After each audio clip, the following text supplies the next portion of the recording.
that being said, ladies and gentlemen, good morning. This is the Digestif. Happy Monday. Never do a pod on a Monday. It's the first Monday I think we've ever done. First Monday. We'll make it into a Monday fun day. It's all good. Monday fun day. And my Monday has been a fun day so far because of one thing only, and that is what I like to call the triple S. You know what the triple S is? Hit me. Robbie. No, it's the double S. I'm sorry. RSS. Jesus Christ, I'm an idiot. But Robbie Sco scheduling. Robbie Sco scheduling. I can't say it enough. I am Sam Mushman, comedian sommelier. Robbie Sco scheduling to my left. This is the reason why I am so accomplished so far for this Monday. It's 11:14 a.m. And most people will say, you know what, Sam? We start our day at 8, 9 o'clock. So are we. But for me, 11:14 a.m., nothing happens yet. My day goes from noon to like 10 p.m. So I am already ahead of the 8 ball for me because of you. We started off tennis. We had a great little tennis session. Yes. You understood the concept of topspin almost immediately. I was really impressed with you. Oh, it's fun. That RSS feed, you just cram all the things in. Tennis is fun. That you got some moves. RSS feed. That's what it is. That's a merch drop. RSS feed. And it's just a little cable cord going across. Do you have your RSS feed? Have you fed into Robbie Sco scheduling? Great tennis match. The reality is we could have played for another 20 minutes if it wasn't for me, right? I had a little bit of a situation because my wife cooked a lovely dinner last night, but she made my mother's homemade jalapeno poppers. And the good thing about that dish, it's lovely because you scrape out, first you cut the pepper in half. You scrape out all the seeds, right? Mm-hmm. But the reality is you miss a couple seeds. We all know you miss 1 or 2 seeds, right? And then you coat that inside with cream cheese. And then you wrap that in bacon, and then you fry and bake it, or pan fry and then bake those. So there's no breading. It's just bacon with the fresh roasted pepper with cream cheese. They were hot, and I had not relieved myself since last night. So I had those kind of churning and burning. And then you show up to have a lovely tennis outing with a delicious iced coffee. So now the coffee's mixing in, and it was a whole thing. But I made sure to not take care of that situation in your house. But I did just have a lovely, shower was exactly what I thought it would be. Oh, yeah. Oh, yeah. But before I say anything, how do you feel the current state of your bathroom is? I feel like it was in a good condition 2 weeks ago. And I feel like it's been better, too, since your lovely partner in crime moved out. It's definitely better. That's good. Yeah, it goes in waves of cleaning. But, yeah, I just got to say the coffee is in style of a previous episode, oat milk and agave. Got to link it up with the good stuff in there. Dude, that's the only way I can do it. Is that what you got as well? Did you get the oat milk and agave? Oh, yeah. Oat milk and agave is nice, right? It's very nice. It's I think more so the interesting point about the bathroom situation is it can only be so good. This is why we can buy this place. I want to keep getting back to this. This is why we can buy the Music Lab, because buyers do not want the carpet going in the bathroom. Mm-hmm. You know what I mean? Like that's a selling point for us. We can use that. Like that's got to all be ripped up, right? Mm-hmm. If we're trying to put this on the market, or if they're trying to put this on the market, right? There's something really kind of like, in the best way possible, completely trash baggy about the carpet going into the bathroom, right? Because now you got condensation building up into the fibers of the carpet that you can't really clean. You can't clean that little bit that seeps into the bathroom, so it's getting all of the foot bacteria and the bathroom bacteria, and the condensation is creating a hardened chocolate cover over that carpet. It's like as a kid, whenever you get a soft serve and a cone, what would they say? Would you like that chocolate covered? And if you said yes, they would dip it in the chocolate. They would hold it there for about a minute. It would harden over, right? That's every shower for you. That chocolate cover of foot bacteria, sweat, and condensation comes over the carpet, and you have a hardened cover there. So it's probably almost protecting it at this point. Mm-hmm. But the reality is there's an opportunity, I think, to hit him with a number, especially with the upstairs. Yeah, the state of the upstairs. But it's funny, Lucas used to live here, came back, and he was so surprised by the state of like how clean it was. So I was having was having a friend over, and I was Yeah. wanted it to be very clean. Mm-hmm. So I like went through and everything. He came in. He's like, "What is this? Dude? Like in the year and a half I lived here, it's never been this freaking clean." Yeah. Well, and here's a good thing about it. If you can find a buyer that kind of is built either like me, which is like lanky, like oversized, lanky, and like kind of out of shape, right? Or just like a fat guy, right? You need either a long, lanky guy or like a fat guy that really wants to move to this town to be interested in this location. Because if you do that, right? They would come in and essentially they would need certain things from the bathroom because the reality is with me, I'm hitting up against everything because I'm too tall. So I have to already kind of be bent down. I feel like I'm like getting spina bifida and then I'm trying to get my shirt and pants on, right? Yeah. And I'm hitting into things and it's just not suited for a tall, Polaki type of man like me, right? Now, fat people have to have the same issue, right? They can't turn without the flop sweat starting, right? A couple, it's too much of a there's no central air. That's not good for fat people, right? So you're really weeding out a big part of a market that would have money, right? And I think you need to pitch that. We need to pitch that to the owners of this house where, this isn't $750,000. I know it's in Somerville, but this is not. This is $500,000 at best. I think where the market's going is going down. This is $500,000, 5% interest rate, completely fuck you over, sure. But there's an opportunity for we can potentially buy this, and we're going to continue the conversation the more we break down everything wrong with the house. That's what's important. We want to find what's wrong so that we can be the right buyers.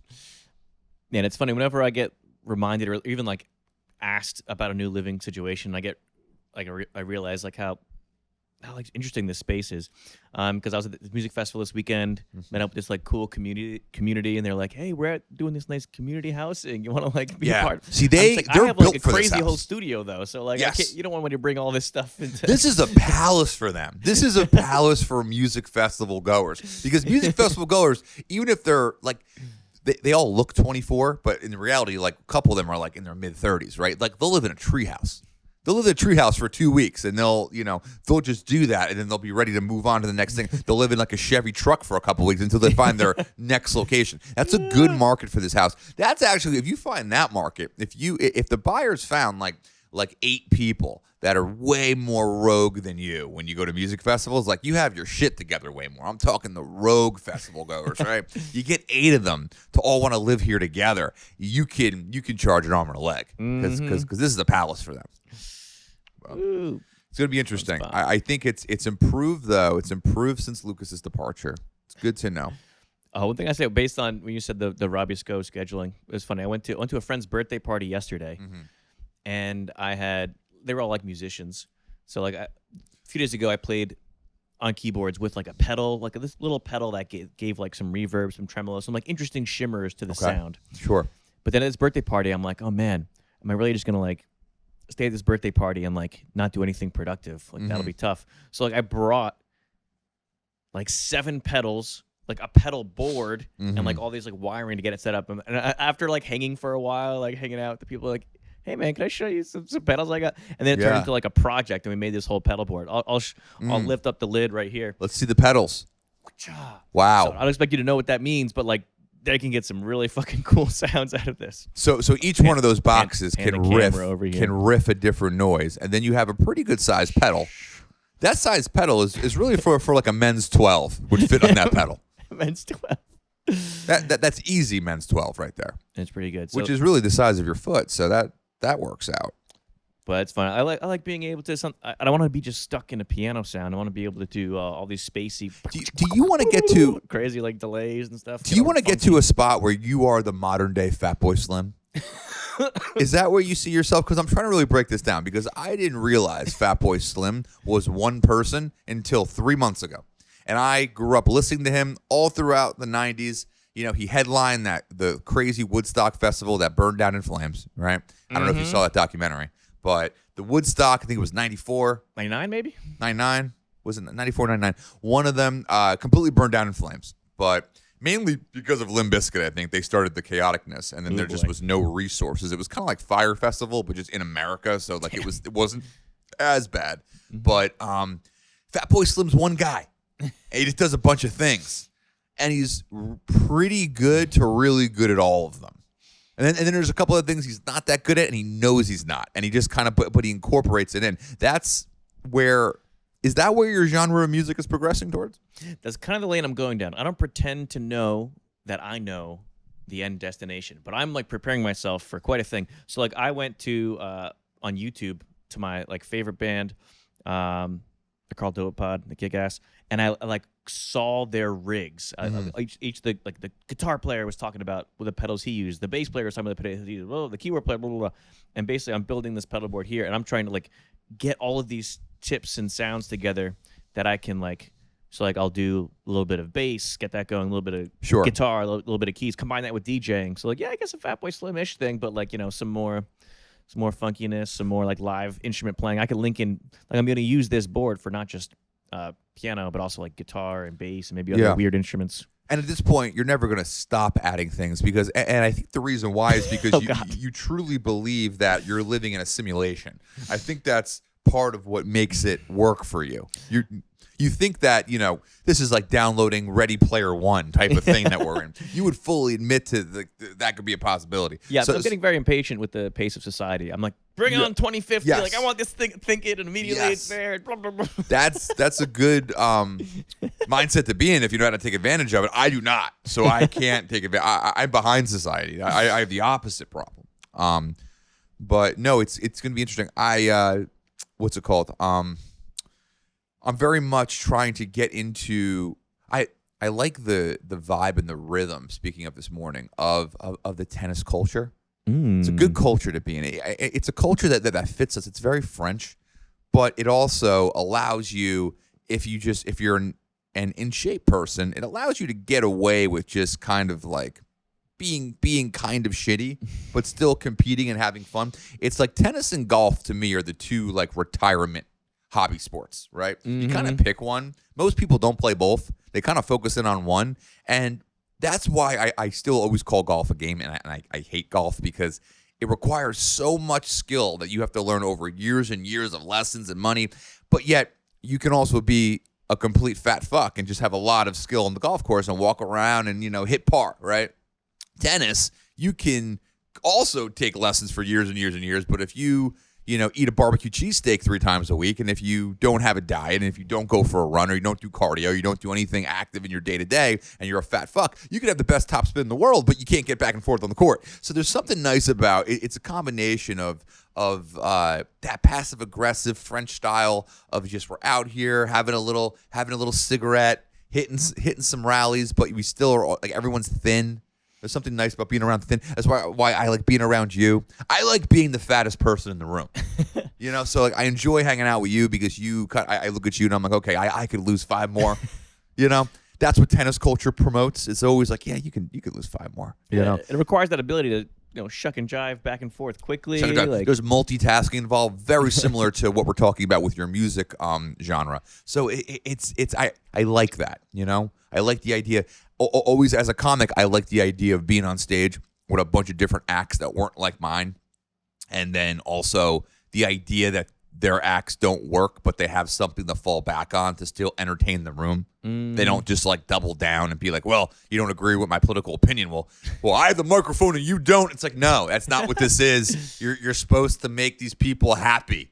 I don't care if they're all Trump supporters. It doesn't matter. They pay a ticket price. Exactly. So you fall back into something else that works. It's like you playing a really bad guitar song, but then you have 7 different moderators, adjustments, and a clever foot pedal to kind of make up for if one song doesn't work out, right? The same thing. You try DJing, and then some guy wearing a rabbit hat and Flatbush is like, that's not a good mix. And you're like, well, you shut the fuck up. I have 5 other instruments here, and I'm better than you at all of them.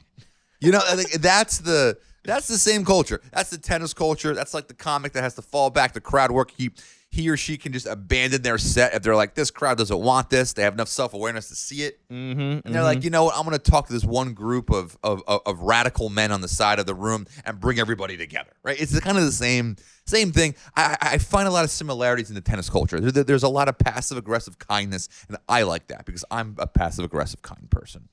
Yeah, I wish I had more ability to kind of hop in just socially to the tennis scene when I was younger. Yeah. But there was a divide because at the tennis court in town, half of it was a skate park. The other half was a tennis court. So I'd show up to That's this skate divide. park Yeah, as like divide. a young teen, and she'd be like, "Oh yeah, I'm a cool skateboarder. I listen to punk rock and stuff." But they're very similar body types that do those two things. Yes, that's true. It's all like kind of lanky, kind of skinny, not really sure of yourself, but like you're in shape, you know? No real muscle mass. You're not going to the gym. You're not maxing out. You're not doing bench press, but you're kind of like running in place and kind of like, you know, dicking around with a 10-pound dumbbell. That's every tennis workout, you know? And skateboarders, they don't work out at all. They just kind of get up in the morning and just start skating around and troubling their neighborhood. That's what they do. And then they'll burn 500 calories doing that, you know? But so it's a similar body type. It's what's the term for the tennis and skateboarding body type? Miscellaneous. Right? It's kind of like your body type. Like I would call you completely like an in shape person. But your body type's like lanky. You're miscellaneous. Miscellaneous. I had like a little bit of a scare when I was getting big into the skateboarding scene, but the first competition I went to, some dude like smashed his skull and had a seizure and stuff, and everything stopped. Yeah, and looking at it. That's funny you say that. Yeah. Then one time I had a concussion and I just like fell off, dropping in off like a 10-foot ramp. I just like smashed my head and that's I the thing woke with up later. I'm like, whoa. So I kind of stepped away from it a little bit, but I see my cousin like going crazy, like tearing it up. I know it takes one of those, and then you back away. I tried to do the skateboarding thing as a kid, but I was like I was a tall kid. So I wasn't, you know what I mean? Like I would go up and down the ramps okay, but I couldn't grind on anything. I couldn't drop in without falling. Too much weight had to get transferred too quickly, and I was like 9, so like I didn't have the foot speed yet to like to compensate for that, right? So there were a lot of things that were holding me back from the skateboarding career I could have had, right? And then it was just that one day I remember Hackettstown Skate Park, indoor skate park, right? So at least you had some people monitoring the situation, right? Yeah. And you know, all of a sudden, this guy on a little BMX bike. This was right when the BMX biking in the skate park was just getting big. This guy was like an innovator, you know. He was like MacGyver out there at the time because this is like 1998, 1999. You know, I'm like a 9-year-old kid watching the high school kids really tear up the skate park, and they're all yelling at you when you try to do something. You're on the ramp. They're like, "Get out of the goddamn way!" It's like your life's not going to end up okay. But you let them have that moment, right? So we're watching these guys in the later hour just do their thing, and this guy goes up on a ramp on a BMX bike.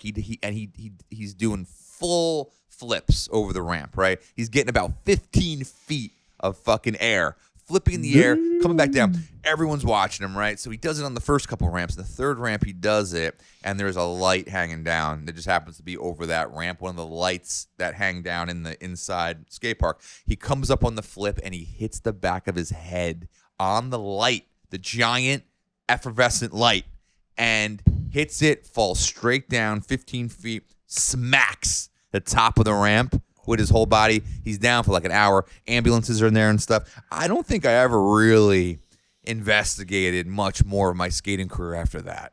Because I'm like, if this guy does that, what the fuck's going to happen to me? Jesus Christ. You know? So everyone kind of sees that moment, and then shit moment. There's something about, and that's why you got to respect the X Games guys, because know they've all seen 10 of those at least, right? Yeah. And every time they said to themselves, they're like, well, you know, shit happens. Like that's the mindset you got to have to be good at that. You can't be too much of a forward thinker. If you are, skateboarding's not going to work out for you. Yeah, it was fun. I was lucky to see one of the X Games in the primes with like all those big names, and in Philadelphia, like the huge ramp. What was the prime? It was like what? Obviously Tony Hawk, Bob Burnquist. Yeah. Why do we both say that one at the same time? Because he was the second, right? He was the second biggest one. Bob Burnquist, Rodney Mullen, Robbie Mullen. Rodney Mullen, yeah, there's a whole bunch of heavy hitters that were just in like the early like Tony Hawk games. So everyone like knew the names. I was always Bob Burnquist. I always played his because I think he was a lefty too. I think he rode goofy footed. Goofy. Yeah, was that what it was? So and I'm a lefty, so I was related to that. But yeah, that was a crazy time. I would play Tony Hawk's Pro Skater for hours. Oh yeah, hours, and then you would build your own skate park, and you didn't understand construction, right? Because you were 11 and you were playing Nintendo 64. So you'd build the skate park, plopping shit everywhere, and then you used to fuck with it. You would cram all the ramps next to each other and see if you could skate it. And the guy just going up and down like a fucking jackrabbit, as if that would be skatable. Just a maze of rails everywhere. Maze of rails, exactly. That was always those were fun times. Those were fun times because that was very much like that was the beginning of like customizing anything digitally. Was the build your own skate park and Tony Hawk Pro Skater? Were there any video games that let you customize more things than that? Afterwards, the sports games started letting you like design the arena, but you couldn't really because again, you don't understand construction. So they gave you like 9 arenas to pick from that just happened to not look like any of the current arenas. And you pick one, and then you decide what color like the seats are.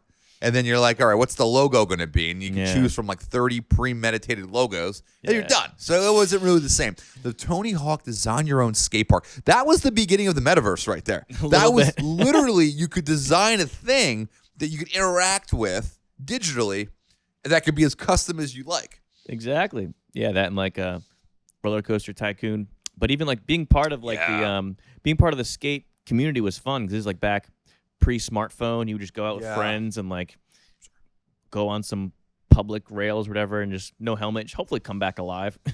For sure. Those were magical times. You would go, I remember you would always go skateboarding down that aggressive hill in the neighborhood that you couldn't stop. No one knew how to stop. Yeah. Always though, I always padded up though, man. I had the knee pads, elbow pads, the wrist guards. The wrist guards might have saved my shitty basketball career because if I fell a couple times hard on the wrists, that would have been like your shit's over, man. Once you fuck your wrists up. I was doing some roller skating this weekend. Kind of fucked my wrist up a little bit, but I survived. Yeah, you're big in the roller skate. Do you roller skate with the wheels that are all in line or the 4 ones that like look like a little mini race car? Oh man, this is my first time skating in maybe 10 years. But it was like the ones that were not in line, like 2 and 2. You like? I knew you would. Yeah, that sounds like I would imagine that being your skates. Yeah, it's just what was there. It's what I rented. Well, I feel like they're harder. They're more difficult. The 2 and 2, or is that incorrect? Yeah, I feel like I would like the inline better. But yeah, those are fun. Yeah, I was shucking. I was doing a little left, right. The second I tried to go backwards, I was like, saw someone getting fancy. They tried to go backwards. I'm like, oh, I want to do that. Yeah, smacked my ass down. It was fun, man. Oh, and it was at like a drum and bass laser concert. The roller rink right next to it. It's fun stuff. Nice. Yeah, I do want to, before we end the episode today, I do want to talk about our take as 2 white guys on one thing. Can we just have like a from one white guy to another white guy conversation? Let's see what we got. All right. The fucking Queen, right? Queen died. Queen Elizabeth died, right? Queen died. And Queen Elizabeth, what I learned is she, throughout her years of, nicely conquering civilizations, right? Because like I think what are the stats? The stats these are some really dark Caucasian stats right here. So there's how many countries in the world? It's like, is it like 280 or is it more than that? It's like 275, 280 countries in the world. It might be higher. It might be higher, but there's a number where out of that number, it's like whether it's anywhere from 250 to 400 countries.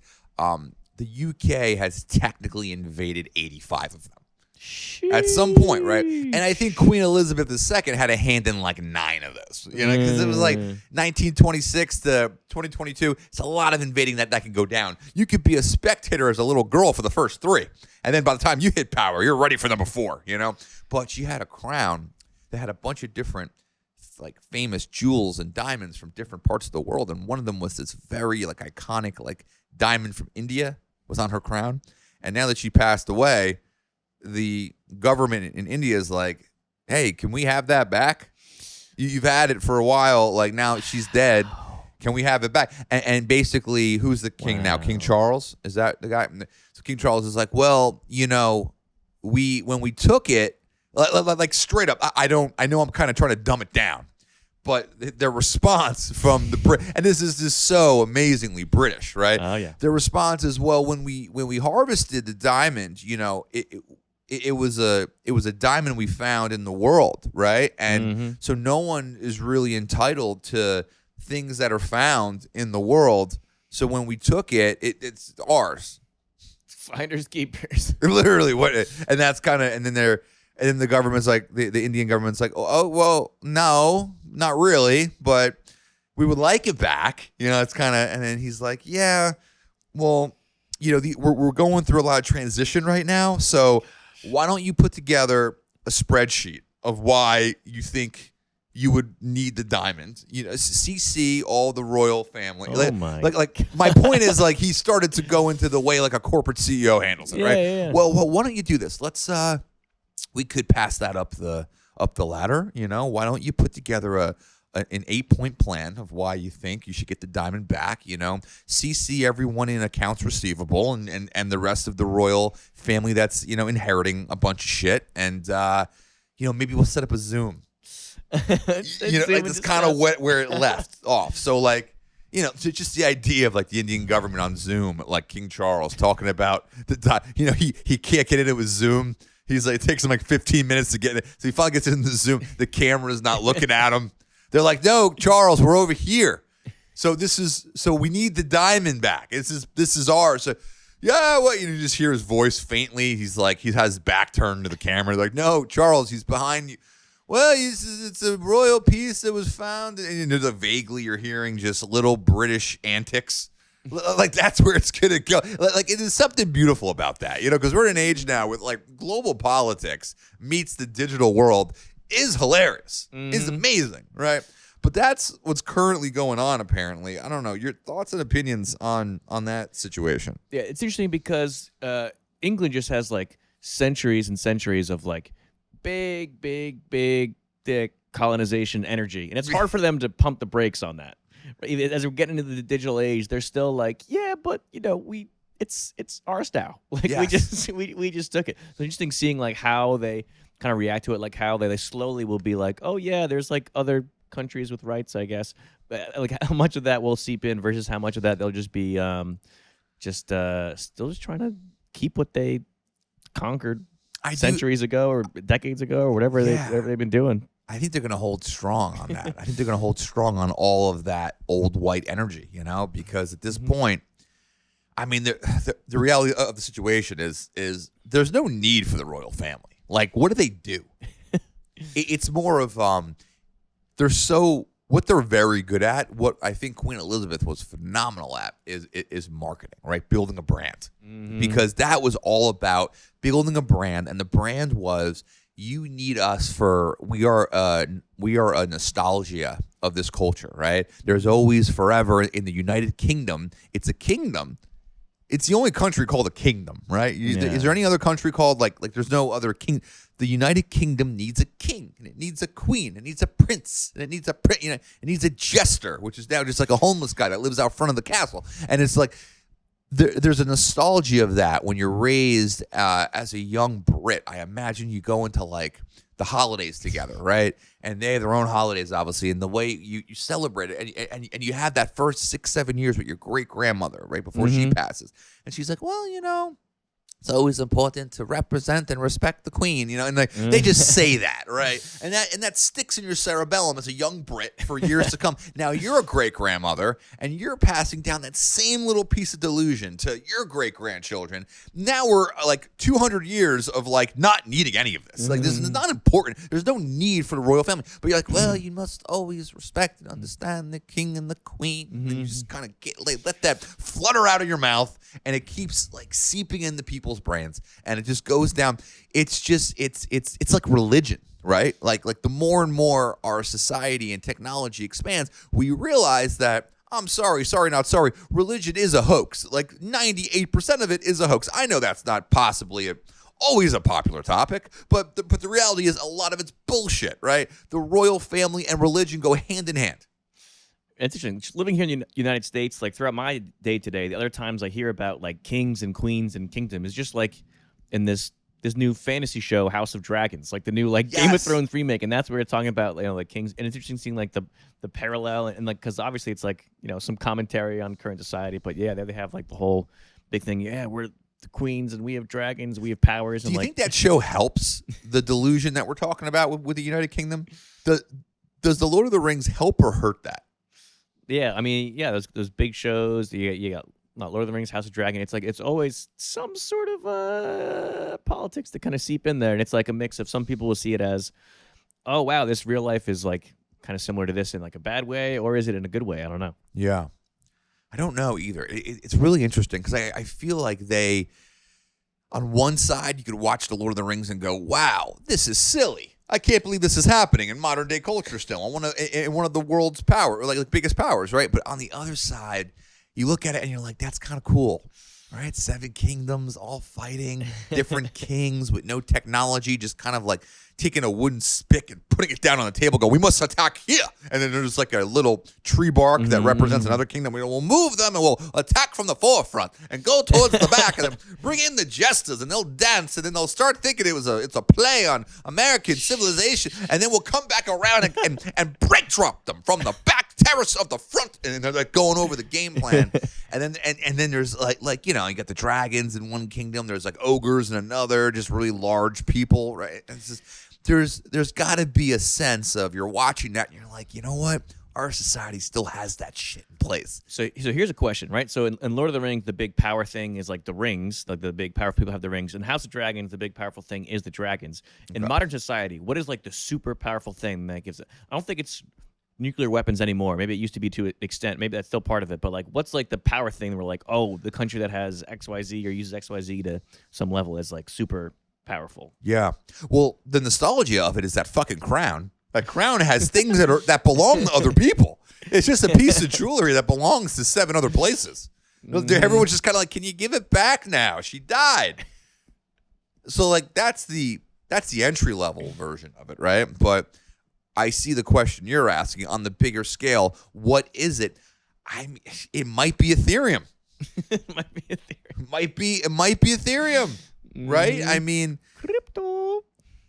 But then it can't because it's too unregulated for that to be the thing. But also that also coincides with everything the United Kingdom's about. Nothing's regulated. Nothing's apologetic for what we did. Nothing matters. Bitcoin shot up to 70K, back down to 19K. It's fine.